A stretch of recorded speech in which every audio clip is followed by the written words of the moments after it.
can we talk a bit, since you, specialize in microfinance and look at the MSME sector?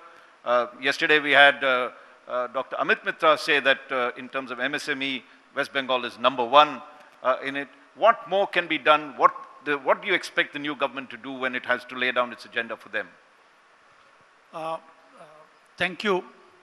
This is a good point on that. The West Bengal is as per the central survey also say that the second largest of MSME. And there is another point, we see that the vegetable producer is the highest in Bengal. And we grown as a bank from these states and now working in the pan-India. But when the people asking how much you're lending in Bengal, they are feared about us. Oh, you have that much in Bengal? No, you are the very risky bank on that. So how the government can be focused on that to perception of the people is a negative that can be removed. So that is not in a one day, and this is not like as a mechanical way it can do. It's a need in a good plan on that, how it can be reduced on that mind. Because when I first got the bank license, that time also people surprised. And Mumbai, some of people asking me, oh, who are you? Get the bank license from Mumbai and we do not know you. So every time there is one message in here that we should be like to marketing the states in a better way on that. This is my one thing on that. Then second point on that, if we like to grow the MSME segment or agriculture, there is a need of that, the warehouse on the base of agriculture, how this infrastructure also like to develop more. So when this warehouse will be make more and link with the agriculture production, I hope that the farmers will get the good price on that is needed on that.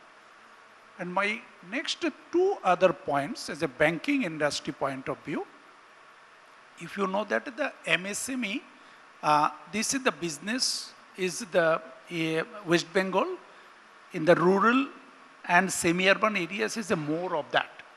And they are now growing. The first point on that, they have a need in a trade license. So how government can be focused on that online trade license, they can be get it. And they should not be like to have need any money under table to get it and wait for the long time. So that can be given the speed to this the MSME sector, and they can create the the many of the new employment they can be generate on that. This is a very good area which can be possible. Again, next on my point on that, it's not any Bengal only. It is a national issue also, but the Bengal can be like to look early. That is the people, there is a joint family we have in the historically, traditionally. And we have the land, and which land have been not distributed or mutation have been not taken in the name of son or grandson. So till now is a collective land, and they like to make a house and they cannot do it.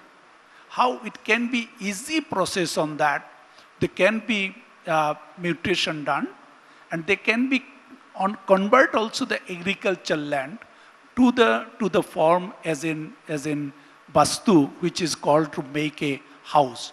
What's happened on that? The agricultural land are maximum. So people are making the informal house when the family number is increasing without any kind of the legal construction on that.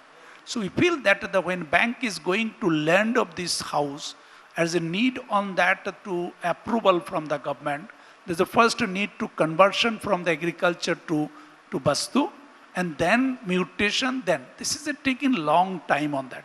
Can we make in a very easy way to do it in like on that? If a bank approved for a house making of this, the 10 kata of the land automatically converted as a agriculture to the Vastu on that.